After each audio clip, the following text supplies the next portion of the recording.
अब वॉल्यूम क्या होता है मेरे बच्चे, मतलब आयतन 1/3 पाई आर स्क्वायर एच। अब देखो एक चीज़, यहाँ पे हमें 1/3 भी है, पाई की वैल्यू पता है, आर भी पता है, लेकिन एच नहीं पता है। तो एच नहीं पता है, आपको पता है कि जब भी कभी भी कोई कोण होता है, तो जैसे मान लो ये कोण है, यहाँ पे ध्यान से सुनना भाई, मैं बहुत आराम से प्यार से बता रहा हूँ। देखो ये कोण है, यहाँ पे ये हमारे पास हाइट होती है, ये रेडियस होता है, और ये जो है एल स्लांट हाइट होता है, ये एच होता है, और ये आर होता है। तो हमें क्या है, यहाँ पे एल आ गया है, लेकिन हमें क्या चाहिए, हाइट चाहिए। तो हाइट निकालने के लिए हमें करना पड़ता है, यहाँ पे एल स्क्वायर माइनस में है। हेलो एवरीवन, आई होप आप सब ठीक होंगे। गाइज जैसे आप लोगों को पता है कि 2 दिन से लाइव क्लासेस नहीं हुई, क्योंकि ऑफलाइन की क्लासेस को जो सिलेबस थे वो खत्म करवा रहा था, और कुछ टेस्ट भी, मॉक टेस्ट भी चल रहे थे। लेकिन मैं आपको ये चीज़ बताता हूँ, इस वीडियो के बारे में अभी 1-2 दिन और लाइव नहीं हो पाएगी। आप लोग को जो 21 तारीख को जो मैथ्स का पेपर होने वाला है, जो प्रीवियस ईयर में मतलब कि 16 से लेके 22 तक जितने भी चैप्टर नंबर 13 से इंपॉर्टेंट क्वेश्चन, भले 4 ही क्वेश्चन पूछे गए, वो सारे इंपॉर्टेंट क्वेश्चन हैं। अब मे भी इस बार रिपीट हो सकता है, तो भाई वो सारे क्वेश्चंस मैं आपको इस वीडियो में करवा दूंगा, चाहे जितना भी टाइम लग जाए। देखो भाई, कंसेप्ट सीखना होता है, पेपर में डंके बजाने होते तो भैया थोड़ा टाइम इन्वेस्ट करना पड़ेगा। आप लोग बस सही से शिद्दत से देखना, कंप्लीट देखना, आपको सारा चीज समझ आ जाएगा तो लास्ट में लाइक कर देना, नहीं तो आपके ऊपर डिपेंड है कि जो भी करना चाहो। तो देखो सबसे पहला क्वेश्चन है हमारे सामने। पहला क्वेश्चन आपको ये दिख रहा है कि सामने हमारा पास है पहला क्वेश्चन, और पहला क्वेश्चन आया है बोर्ड टर्म 2016 में, जो कि टर्म 2 होता है। जैसे इस बार आपके फाइनल हो रहा है, क्योंकि मिड टर्म इस बार आपके टर्म 1 माना गया था, और ये आपका टर्म 2 हो रहा है, और ये क्वेश्चन आपके 2016 में आए थे। इसी तरह से आपको 4 क्वेश्चन करवा दूंगा जो आपके सबसे ज्यादा इंपॉर्टेंट होगा। तो आप इस क्वेश्चन को कैसे करोगे, सबसे पहले देखो बहुत आसान है, बस ध्यान से सुनना जो भी चीज़ है। मेरे पास जितने भी प्रीवियस है, क्योंकि मेरी खुद की बुक्स आई थी, लेकिन अब अमेजन पर है नहीं, क्योंकि उसका ISBN नंबर खत्म हो चुका है। ठीक मेरे भाई, तो चलो मैं आपको बहुत इजी तरीके से करने की कोशिश करता हूँ, मैं बताता हूँ, आप भी करने की कोशिश करो। क्वेश्चन कह रहा है कि राइट सर्कुलर कोन, जो राइट सर्कुलर कोन है of radius 3 centimetre has curve surface area 47.1 centimetre square, find the volume of cone. अब पाई की वैल्यू यूज करना है 3.14। समझ गए मेरी बात। अब बच्चे अब एक चीज देखो, यहाँ पे कोन का रेडियस कितना दे रखा है। आप देखो सबसे पहले यहाँ पे कोन का जो रेडियस है, ध्यान से सुनना जो चीज बता रहा हूं मैं, मतलब कि कोन का त्रिज्या कितना दे रखा है, 3 सेंटीमीटर दे रखा है। ठीक है भाई, कर्व सरफेस एरिया कितना दे रखा है, मतलब कि CS से वक्र पृष्ठीय क्षेत्रफल दे रखा है। किसका, ये दे रखा आपका कोन का। तो कोन का कर्व सरफेस एरिया होता है आपके सामने, वॉल्यूम निकालना है। तो राइट सर्कुलर कोन का हमें CS से क्या होता है, पाई, यहाँ पर होता है पाई RL। ठीक है भाई, उसकी वैल्यू कितना दे रखा, पाई RL की, पाई R की वैल्यू दे रखा है 47.1 सेंटीमीटर स्क्वायर। ये बात समझ गए। यहाँ पे हमें क्या निकालना है, वॉल्यूम निकालना है।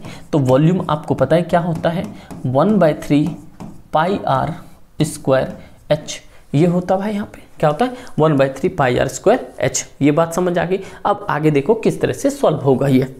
तो देखो यहाँ पे आपके सामने एक चीज पता है कि जब ये सारा कंडीशन हो जाता है, तो बच्चे 2 चीज याद रखना कि जब भी कभी भी कोई भी अमाउंट दिया हो, जैसे यहाँ पे लिखा है ना कि आपके सामने क्या लिखा हुआ है कि कर्व सरफेस एरिया इज लिखा होता है या ऑफ लिखा होता है, और वो अमाउंट होता है, तो हमें क्या करना पड़ता है, उसके बराबर में वो सारी चीज़ें वैल्यू रखनी पड़ती है। और इसी तरह से आप करके भी आना पेपर में।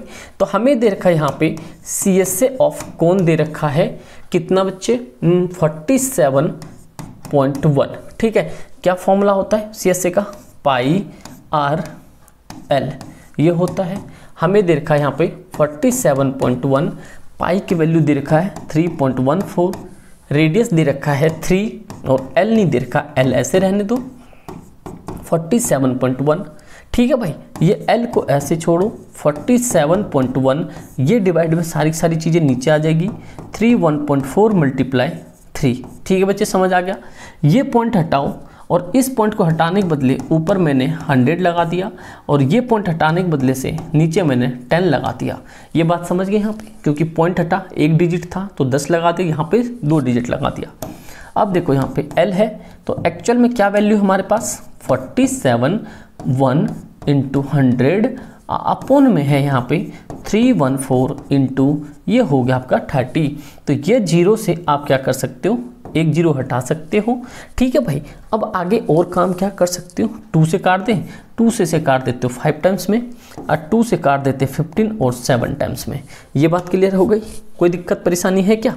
अब देखो 3 से इसको काटते हैं, 3 से 3 1 जा 3, 3 5 जा 15 और 2 17, ये 157 कैंसिल। तो L की वैल्यू आ गई हमारे पास, यहाँ पे L की वैल्यू आई है आपके पास में 5 सेंटीमीटर। ये बात क्लियर हो गई आपके, क्योंकि ये काटा पीटी की है मैंने। ठीक है, समझो आप ये पॉइंट को काटने की कोशिश करना। आगे जब आपके पास में L आ गया तो हमें क्या निकालना है, वॉल्यूम। अब वॉल्यूम क्या होता है मेरे बच्चे, मतलब आयतन 1/3 पाई r स्क्वायर h। अब देखो एक चीज़, यहाँ पे हमें 1/3 भी है, पाई की वैल्यू पता है, आर भी पता है, लेकिन एच नहीं पता है। तो एच नहीं पता है, आपको पता है कि जब भी कभी भी कोई कोण होता है, तो जैसे मान लो ये कोण है, यहाँ पे ध्यान से सुनना भाई, मैं बहुत आराम से प्यार से बता रहा हूँ। देखो ये कोण है, यहाँ पे ये हमारे पास हाइट होती है, ये रेडियस होता है, और ये जो है L स्लांट हाइट होता है, ये H होता है, और ये R होता है। तो हमें क्या है, यहाँ पे L आ गया है, लेकिन हमें क्या चाहिए, हाइट चाहिए। तो हाइट निकालने के लिए हमें करना पड़ता है यहाँ पे L स्क्वायर माइनस में है यहाँ पे R स्क्वायर, समझ के, क्योंकि L निकालते दोनों ऐड करते हैं। तो इस टाइम हमें क्या है, L आ चुका है, तो इसलिए हम L को अंदर रखेंगे। तो हाइट निकालने के लिए हमें करना पड़ता है यहाँ पे ये 5 का स्क्वायर आ जाएगा, और ऊपर है 3 का स्क्वायर। तो ये h बराबर में अंडर रूट आ गया 25, 9, और हाइट बराबर आ गया यहाँ पे 16, और यहाँ पे हाइट की वैल्यू आ गई है 4 सेंटीमीटर। अब बात समझ आ गया, मतलब हमारे पास हाइट भी आ चुकी है। तो चलो यहाँ पे लगते हैं, ये 1/3 आप एज इट इज रख लो, पाई की वैल्यू 3.14 दे रखा है, रेडियस 3 × 3 दे रखा है, और हाइट कितना आ रखा 4। अब सॉल्व करते हैं इसे, ये 1/3 इंटू ये 314 ऐसे रहने दो, और जो ये पॉइंट है, पॉइंट हटाओगे तो आगे राइट साइड कितने 2 प्लेस है, उसको नीचे ले आओ, ये आके आपके नीचे इंटू 3 3 जा होता है 9 × 4। देखो कुछ कट रहा है क्या, कुछ कट रहा है, ये 3 से चला गया 3 टाइम्स में, ये 4 से चला जाएगा 25 टाइम्स में, और कुछ काट के देखते हैं कट जाएगा। अगर नहीं कट रहा है तो 314 × 3/25 क्या रखते हो भाई यहाँ पे 25, ये हो गया 25। आप करके देखो, देखो 4 3 जा 12, 1 आ गया, 3 और ये 4 आ गया, 3 3 जा 9, ये आ गया 25। अब काट के देखते हैं कितनी बार में ये जा सकता है।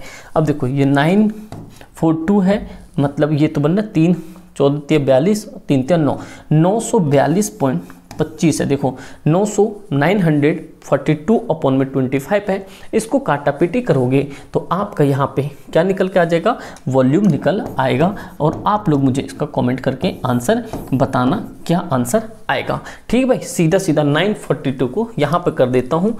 देखो 942 को कितने से भाई 25 से मल्टीप्लाई कर देना। 25 3 जा, वैसे देखो यहाँ पे 25 3 जा 75 आ जाएगा, 14 में से 5 जाएगा तो 9 और 1 से लगा यहाँ पे 2 और ये चला जाएगा 7। इट मीन्स कि आपके सामने यहाँ पे 37 पॉइंट समथिंग आंसर आएगा। जो आगे 37 पॉइंट समथिंग आएगा वो मुझे कमेंट करके आप बताना। इतनी बात समझ आ गई? कुछ नहीं है, आपको जो चीज़ दे रखा हो CS से कर सरफेस एरिया इसके बराबर रख दिया, क्योंकि अमाउंट दे रखा था। पाई की वैल्यू दे दी, L हमने यहाँ से निकाला, और स्लांट हाइट में हमें L निकालनी होती थी, क्योंकि L निकालना होता है तो पता है आपको यहाँ पे कि जो L की वैल्यू होती है, जब भी कोण निकालते हो L, तो L में भाई हमेशा क्या करते हैं H² और प्लस में R² ऐड होता है। ये आपने आइडेंटिटीज पढ़ी है। अगर इस चैप्टर की कंप्लीट आइडेंटिटी पढ़नी है, कम्युनिटी पोस्ट में 1 से 2 दिन पहले मैंने वीडियो डाल दी थी, आप कम्युनिटी पोस्ट में जाकर देखो, प्लेलिस्ट देखने की जरूरत नहीं पड़ेगी। अब नेक्स्ट क्वेश्चन देखो, नेक्स्ट क्वेश्चन क्या है बच्चे। देखो नेक्स्ट क्वेश्चन ये आपके आए हुए हैं 2020 के स्टैंडर्ड में आए हुए हैं। तो भैया पेपर तो वैसे ही इंपॉर्टेंट है, और आपको एक चीज़ पता है कि कुछ भी उल्टा सीधा मैं कराता नहीं, क्योंकि उतना वक्त ही नहीं होता है। ठीक मेरे बच्चे, अभी भी भाई 2:30 बज रहे, 2:24 हो रहे, तो अभी भी मैं रात को शूट करूं, क्योंकि दिन में भाई पूरे पेपर थे तो मैं टाइम नहीं हो पाया। देखो बोर्ड 2020 में स्टैंडर्ड में आया, तो आगे देखो क्या कर सकते हैं। क्वेश्चन 81 है, ये बंचेस के क्वेश्चन है भाई। कह रहे the volume of right circular cylinder with its height equal to the radius. Height जो है रेडियस के बराबर है। तो क्या कर सकते हो, volume of the right circular cylinder, volume of right circular cylinder, cylinder का वैल्यू क्या होता है भाई, तो हम सबसे पहले लिखते हैं यहाँ पे volume of cylinder. Volume of cylinder क्या होता है भाई, बताओ क्या होता है, पाई आर स्क्वायर एच। ठीक है भाई, क्या होता है, पाई आर स्क्वायर एच। यहाँ पे जो कह रहा है with its height equals to, मतलब कि हाइट जो है किसके बराबर है, आर के बराबर है। ठीक है भाई, with radius equals to the radius is 22.5 centimetre and find the height. कोई बात नहीं है, मतलब कि हमें एक चीज समझ आ रहा है कि जो volume of right circular cylinder with its height equal to the radius is 25.1/7 centimetre square है, तो हमें हाइट फाइंड करनी। कोई नहीं, बहुत आसान क्वेश्चन, ध्यान सुनो। यहाँ पे हाइट आर के बराबर है, तो ये जो हमारे पास पाई आर एल है, पाई की वैल्यू यहाँ पे पाई आर 22/7 इंटू आर के बराबर क्या है, एच है। तो हमें हाइट निकालनी है, तो हम इसे हाइट मान लेंगे, इसका स्क्वायर कर देंगे। ठीक, इंटू एक ये हाइट पहले से है और इसकी वैल्यू दे रखा है 25/1/7। क्या आपको समझ आया क्या कहना चाह रहा हूँ। जो सिलेंडर जो होता है पाई आर स्क्वायर एच होता है, तो पाई की वैल्यू 22/7 दे रखा है, वो मैंने पुट किया। आर की जगह मैंने यहाँ पे आर इक्वल्स टू हाइट क्या रहा था, तो यहाँ पर आर स्क्वायर था, तो मैंने हाइट स्क्वायर कह दिया, क्योंकि हाइट निकालना है बच्चे। ये हाइट ऑलरेडी है। अब इसे सॉल्व करते हैं, देखो क्या बनता है। ये है 22/7 इंटू एच का क्यूब इक्वल्स टू, ये कितना हो जाएगा भाई, 25 7 जा हो जाएगा 175, और ये हो गया 176 अपॉन में 7 मल्टीप्लाई कर लेना। ये 7 से 7 कैंसिल आउट हो गया आपके सामने। ये है 22 into H cube equals to 176।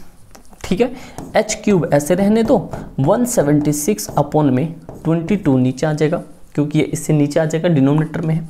ये कट सकता है क्या, यहाँ पे देखते हैं। ये एच क्यूब ऐसे है, 176 अपॉन में 22, ये कितने टाइम्स में जा सकता है। अगर मैं इसे काटने के लिए कोशिश करता हूँ, चलो देखते हैं। 176 है, इसे रख देते हैं 22। ये तो भाई कंप्लीट ही जाने की कोशिश कर रहा है, तो इसे मैं 22 8 जा करके देखूँ, क्योंकि 8 2 जा 16, 8 में आ सकता है लास्ट में, 16 1 17। भाई ये कट गया हमारे 8 टाइम्स में। अगर आप इसे डिवाइड करोगे तो कितने बार में चला जाएगा, 8 बार में चला जाएगा। और ये h के ऊपर में ये क्यूब रूट आ जाएगा, और आपको पता है कि 8 जो है किसका क्यूब रूट होता है, 8 होता है हमेशा भाई कितने का, 2 का क्यूब रूट होता है ना, 2 का ही तो होता है, क्योंकि 2 इंटू 2 इंटू 2 तो 2 4 4 दूनी 8, तो 2 सेंटीमीटर स्क्वायर। तो हाइट कितना आ गया बच्चे, हाइट आ गया आपके सामने 2 सेंटीमीटर स्क्वायर। तो भाई ये इंपॉर्टेंट क्वेश्चन है, क्योंकि बोर्ड 2020 के स्टैंडर्ड में आया है। तो इस तरह से आपके देखो छोटे सवाल थे, लेकिन लॉजिक कितना बड़ा था। तो इस तरह के सवाल आपको करके 24 centimetre, radius of the base 6 centimetre, is made up of clay, मतलब मिट्टी से बना हुआ है। If we reshape it into a shape of sphere and find the radius of sphere, मतलब आपके सामने पहले क्या है, यहाँ पे कोन के शेप में कोई भी चीज़ है। कहने का मतलब क्या है कि ये जो है आपके सामने कोन के शेप में है, ठीक भाई। इसको आप ना स्फीयर के शेप में बनाना चाहते हो, रिकास्ट करना चाहते हो, तो ये एक दूसरे के बराबर, क्योंकि इसका सारा मटेरियल कन्वर्ट हो जाएगा स्फीयर में, मतलब अर्धगोला में। जो शंकु का जितना भी मटेरियल है वो अर्धगोला में कंप्लीट डिसॉल्व हो जाएगा। तो हमें इसमें कहने का मतलब है, if we reshape into sphere of radius find the radius sphere का। तो हम सबसे पहले वॉल्यूम दे रखा है ना यहाँ पे, अभी कहते रहा था cone of volume into reshape find the, क्योंकि देखो रिकास्ट करेगा तो हमेशा क्या होगी इसकी, जब भी कभी भी कोई चीज़ रिकास्ट करता है तो वो वॉल्यूम में कन्वर्ट होता है। तो आप सबसे यहाँ पर लिखो वॉल्यूम ऑफ स्फीयर, क्या है बच्चे, volume of sphere equals to volume of कौन सा है, कोन। अब यहाँ पे देखो कैसे, वॉल्यूम ऑफ स्फीयर का फॉर्मूला होता है 4/3 पाई आर क्यूब।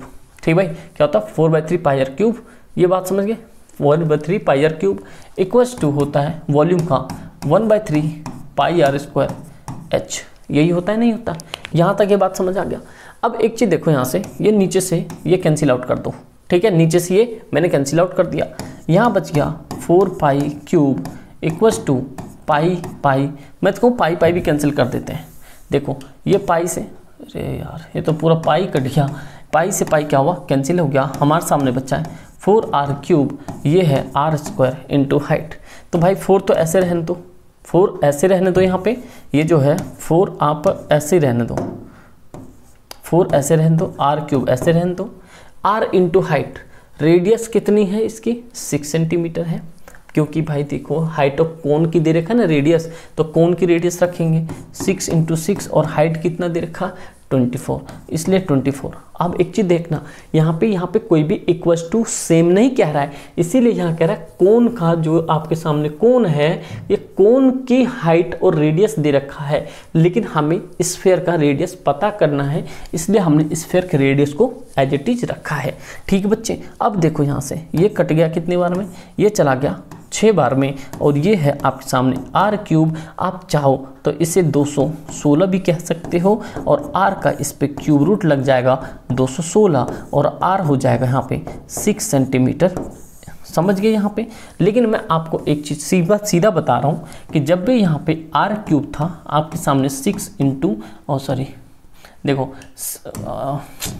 देखो भाई रुक जाओ एक सेकंड थोड़ा सा, देखो 6 इंटू 6 है, तो आपको पता है कि जब भी कभी भी कोई क्यूब रूट होता है तो ऑलरेडी क्या बनता है मेरे बच्चे, आगे जाके क्यूब बनता है। तो हमें क्या करना होता है, डायरेक्टली यहाँ पे इस पे 6 चला गया, और हमने क्या करा यहाँ से एक 6 को r के बराबर बाहर ले लिया। ये आपकी कैलकुलेशन और अंडरस्टैंडिंग पे मैटर करता है। तो मेरे बच्चे ये क्वेश्चन थे जो कि तीनों क्वेश्चंस आए हुए हैं, तो मैंने ये क्वेश्चन समझाने की कोशिश की। उम्मीद करता हूँ इस तरह के क्वेश्चंस आप प्रैक्टिस करोगे। अगर अब कोई भी लाइव क्लास होती मैं आपको इंटीमेट कर दूंगा पहले ही, लेकिन आप लोग से एक ही रिक्वेस्ट है, अब वक्त बहुत कम है, फरवरी आ चुका है, मैं एक कुछ अलग सा प्लान कर रहा हूँ। अगर आप लोग का कमेंट ज़्यादा से ज़्यादा आया तो आप लोग मुझे करके बताना, एक बेहतरीन से बेहतरीन स्ट्रैटेजिक वीडियो बनाऊंगा जो मैंने लास्ट टाइम भी बच्चों के लिए बनाया था, और भाई बहुत कारगर सिद्ध हुई थी, क्योंकि उस पर रिसर्च करना पड़ेगा, ऐसे हवा में तो बात नहीं कर सकता। लेकिन यही है, आप लोग से उम्मीद करता हूँ कि आप लोग अच्छे ढंग से पढ़ाई करोगे और डंका बजा दोगे। फिर मिलते हैं लाइव में, जैसा भी होता है। ठीक दोस्त, अच्छा लगा तो लाइक जरूर करना और अपने दोस्त यार में शेयर करना। Thank you so much.